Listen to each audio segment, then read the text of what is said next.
લેટરકાંડમાં પાટીદાર દીકરી પાયલને આખરે જામીન મળી ગયા છે। ઠેર ઠેર પ્રદર્શનો વિરોધ વચ્ચે કોર્ટે પાયલ ગોટીના જામીન મંજૂર કર્યા છે।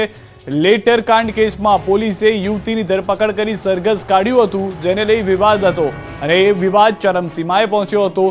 જે બાદ કોર્ટે આજે પાયલ ગોટીના રિમાન્ડ મંજૂર કર્યા છે। જેલમાંથી બહાર આવતા ભાવુક દ્રશ્યો સર્જાયા હતા। મહત્વનું છે કે પાટીદાર દીકરીના સરઘસને લઈને રાજકીય માહોલ ગરમાયો હતો। કોંગ્રેસ અને ભાજપમાં પણ વિરોધ જોવા મળ્યો હતો। પાટીદાર સમાજના આગેવાનો, ખોડલધામ ટ્રસ્ટીઓ આરોપી પાયલ ગોટીને છોડાવવા મુદ્દે આગળ આવ્યા હતા, તો દિલીપ સંઘાણીએ પાયલ ગોટી સાથે જેલમાં મુલાકાત કરી હતી। આ ઉપરાંત પાયલ ગોટીને જિલ્લા મધ્યસ્થ સહકારી બેંકમાં નોકરી અપાશે, જે માટે બેંકના બોર્ડમાં ઠરાવ પસાર કરી દેવાયો છે। તો દ્રશ્યો પણ જે રીતે આપ જોઈ રહ્યા છો, જેનીબેન ઠુમ્મર પણ જેઓ સક્રિય રીતે આમાં આગળ આવ્યા હતા, દિલીપ સંઘાણી કે જેઓની પણ મહત્વની ભૂમિકા રહી, કારણ કે તેઓ પણ દીકરીને જઈ અને જેલમાં મળ્યા હતા। આ તમામની વચ્ચે જે આરોપીઓ છે તે આરોપીઓમાંથી પાયલનું નામ પણ ખસેડવામાં આવે તે માટેના પણ પ્રયાસ કરવામાં આવશે। એફિડેવિટ પણ તે રીતે થઈ શકે એમ છે। અને સામેના પક્ષે જ્યારે જામીન માટેની અરજી કરવામાં આવી હતી પાયલના, ત્યારે વિરોધ પણ નથી કરવામાં આવ્યો। જે પ્રયાસ ગઈકાલથી કરવામાં આવી રહ્યો હતો તેને આજે મોડી સાંજે રાત થતાં સફળતા મળી ચૂકી છે। પાયલને જામીન આપી દેવામાં આવ્યા છે। પાટીદાર યુવતીના ન્યાય માટે ગુજરાતભરમાં છોતરાફાડ વિરોધ। પાટીદાર યુવતીના ન્યાય માટે ગુજરાતભરમાં છોતરાફાડ વિરોધ થઈ રહ્યો છે, ત્યારે અમદાવાદમાં યુથ કોંગ્રેસના કાર્યકરો રસ્તા પર ઉતર્યા અને આ રીતે ઉગ્ર વિરોધ નોંધાવ્યો। કાર્યકરો એટલા ઉગ્ર બન્યા કે પોલીસે ટીંગાટોળી કરવી પડી। અમરેલીમાં નકલી લેટરકાંડ મામલે પાટીદાર યુવતીનું સરઘસ કાઢવાના આરોપ બાદ રાજ્યભરમાં ખળભળાટ મચી ગયો। આ મુદ્દે રાજકીય રંગ જોતા ઠેર ઠેર વિરોધ નોંધાવવામાં આવી રહ્યો છે। અમદાવાદમાં યુથ કોંગ્રેસ દ્વારા આ રીતે રિકન્સ્ટ્રક્શનનું નાટક કરી વિરોધ નોંધાવાયો, તો જામનગરમાં પણ પટેલ યુવા ગ્રુપ અને રાજકીય સામાજિક સંસ્થાઓ દ્વારા વિરોધ પ્રદર્શન યોજાયું। જામનગર કલેક્ટર કચેરી ખાતે પહોંચીને આગેવાનોએ આવેદનપત્ર આપ્યું, સાથે જ એવી માંગ કરાઈ કે ગેરબંધારણીય વ્યવહાર કરનાર પોલીસ વિરુદ્ધ આકરા પગલાં લેવામાં આવે। પાટણથી કોંગ્રેસના ધારાસભ્ય ડોક્ટર કિરીટ પટેલે પણ વહેતી ગંગામાં હાથ ધોઈ નાખ્યા। મુખ્યમંત્રીને સંબોધીને લખેલા પત્રમાં કિરીટ પટેલે અમરેલીની ઘટનાને વખોડી, સાથે જ માંગ કરી કે ભ્રષ્ટ અધિકારીઓના સરઘસ કાઢો। આ તરફ ઇફકોના ચેરમેન અને ભાજપ નેતા દિલીપ સંઘાણીએ પાટીદાર યુવતી સાથે જેલમાં મુલાકાત કરી અને ન્યાયની સાંત્વના આપી। અમરેલીના પાટીદાર અગ્રણીએ દિલીપ સંઘાણી સાથે મુલાકાત કરીને યુવતીના ભવિષ્ય અંગે ચર્ચા કરી, ત્યાં સહકારી ક્ષેત્રમાં નોકરી આપવાની રજૂઆત કરી। દાવા પ્રમાણે દિલીપ સંઘાણીએ પણ કાયમી નોકરી આપવાનું વચન આપ્યું છે। દ્વારકા અને ધોરાજીમાં ધણધણિયું બુલડોઝર। દ્વારકા જિલ્લામાં ફરી એકવાર તંત્રે બુલડોઝરવાળી કરી છે। બેટ દ્વારકામાં ગેરકાયદે દબાણો પર તંત્ર તૂટી પડ્યું હતું। બેટ દ્વારકામાં ખડકી દેવાયેલા દબાણો પર તંત્રએ સવારથી બુલડોઝરવાળી કરી હતી। પાકા મકાનોને જેસીબીથી તોડી પાડવામાં આવ્યા। ઓખા પાલિકાએ પોલીસની હાજરીમાં દબાણો તોડ્યા હતા। તંત્રની કાર્યવાહીથી ભૂમાફિયાઓમાં ફફડાટ ફેલાયો છે। હાલ બેટ દ્વારકામાં વિકાસ ચાલુ હોવાથી સરકારી જમીન પચાવી લેનારાઓ પાસેથી જમીન મુક્ત કરવાની તંત્ર કામગીરી કરી રહ્યું છે। તો રાજકોટના ધોરાજીમાં નગરપાલિકાએ ગેરકાયદેસર દબાણો તોડ્યા। ધોરાજીમાં પોસ્ટ ચોકીથી લઈને જૂના ઉપલેટા રોડ પર દબાણ હટાવ ઝુંબેશ ચલાવવામાં આવી। જાહેર માર્ગ પર દુકાનદારો દ્વારા કરાયેલ દબાણ અને આડેધડ કરાયેલ દબાણ દૂર કરાયા। ડેપ્યુટી કલેક્ટર ડીવાયએસપી અને ચીફ ઓફિસર, મામલતદાર સહિતનો પાલિકાનો 50 જેટલો સ્ટાફ આ કામગીરીમાં જોડાયો। તંત્રે 40 જેટલા દબાણો પર બુલડોઝર ફેરવ્યું। ગેરકાયદે રીતે ટ્રાફિકને નડતરરૂપ પોસ્ટર બેનર દૂર કરાયા।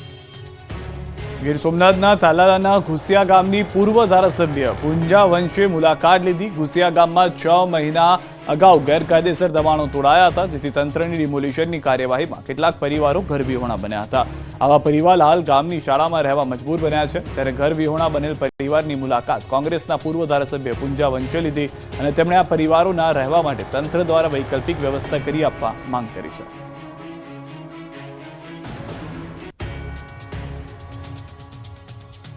દ્વારકામાં આખલો દર્શનાર્થીઓની લાઇનમાં ઘૂસી ગયો। અફરાતફરીના દ્રશ્યો છે દ્વારકાના। અહીં જગત મંદિરે દ્વારકાધીશના દર્શન કરવા જાણે આખલો આવ્યો હોય તેવું લાગ્યું। દ્વારકાના મંદિર નજીક મોટી સંખ્યામાં ભક્તો લાઇનમાં ઊભા હતા। દ્વારકાધીશના દર્શન કરવા માટે લાંબી કતાર લાગી હતી। લોકો કૃષ્ણમય હતા, માહોલ પણ ભક્તિનો હતો। ત્યારે જ અચાનક દોડતા દોડતા લાઇનોમાં આખલો આવી ચડતા નાસભાગ મચી ગઈ।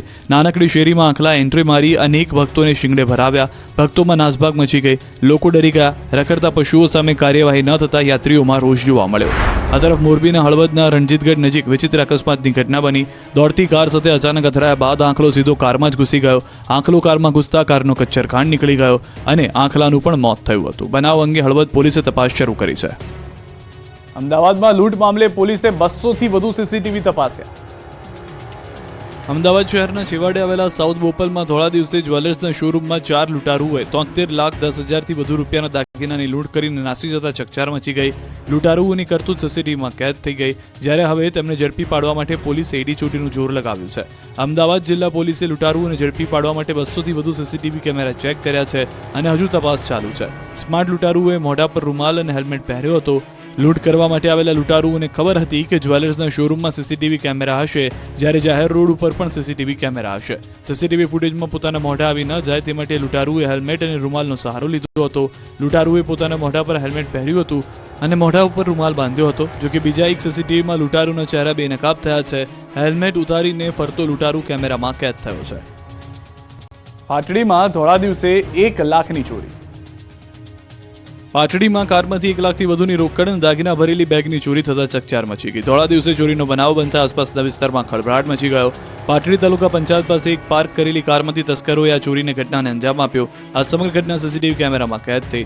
દ્રશ્યોમાં જોઈ શકાય છે કે 2 શખ્સો કાર પાસે ઊભા હોય છે અને એક શખ્સ કારમાં બેઠેલી મહિલાને કારની બહાર તરકીબથી ઉતારે છે. ત્યારબાદ અન્ય એક શખ્સ આંખના પલકારામાં કારની ડ્રાઈવર સીટ પાસે જઈને કારમાં પડેલી થેલી લઈને રફુ ચક્કર થઈ જાય છે. આ ઘટનાને પગલે પોલીસ એક્શનમાં આવી હતી અને સીસીટીવીના આધારે ગઠિયાઓને દબોચી લેવા માટે કવાયત હાથ ધરી હતી.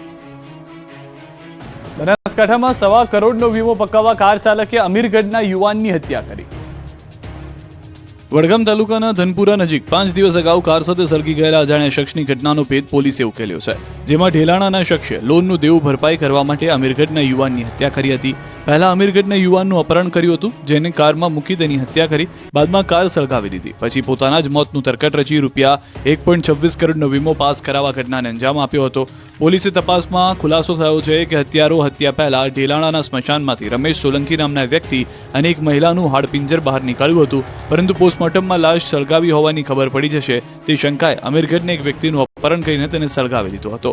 ઢેલાણાના ભગવાનસિંહ રાજપૂત નામના એક વ્યક્તિએ પોતાના વીમાની રકમ પકાવવા માટે આખું ષડયંત્ર રચ્યું હતું. જો કે આરોપી હજુ પણ પોલીસ ગિરફથી દૂર છે. પોલીસે દલપતસિંહના મોબાઈલના CDR ચેક કરતા દલપતસિંહની સાથે છેલ્લી વાત મહેશ નરસિંહજી ઠાકોર નામના શખ્સે કરી હોવાનું જાણવા મળ્યું. તેની પૂછપરછ કરી તેના મિત્રોની પૂછપરછ સામે આવ્યું છે કે દલપતસિંહે કેદારનાથ હોટલ બનાવી હતી, જેના ઉપર રૂપિયા 15 લાખની લોન અને કાર ઉપર 1.80 લાખની લોન મળી કુલ 16,80,000નું દેવું હતું. આ લોન ભરપાઈ ન કરવી પડે તે માટે દલપતસિંહે પોતાનો રૂપિયા 1 કરોડનો અકસ્માત મૃત્યુ વીમો અને રૂપિયા 26 લાખનો LICનો વીમો મળી કુલ 1 કરોડ 26 લાખનું ક્લેમ પાસ કરાવવા માટે પોતાના જ મોતનું તરકટ રચ્યું હતું. વલસાડના ઉમરગામના ગોડાઉનમાં લાગી આગ. વલસાડ જિલ્લાના ઉમરગામ GIDCમાં આવેલી એક એજન્સીના ગોડાઉનમાં આગ લાગી. થર્ડ ફેઝ વિસ્તારમાં આવેલ પ્રગતિ ટ્રેડર્સ નામની એજન્સીમાં ભીષણ આગ લાગતા દોડધામ મચી ગઈ.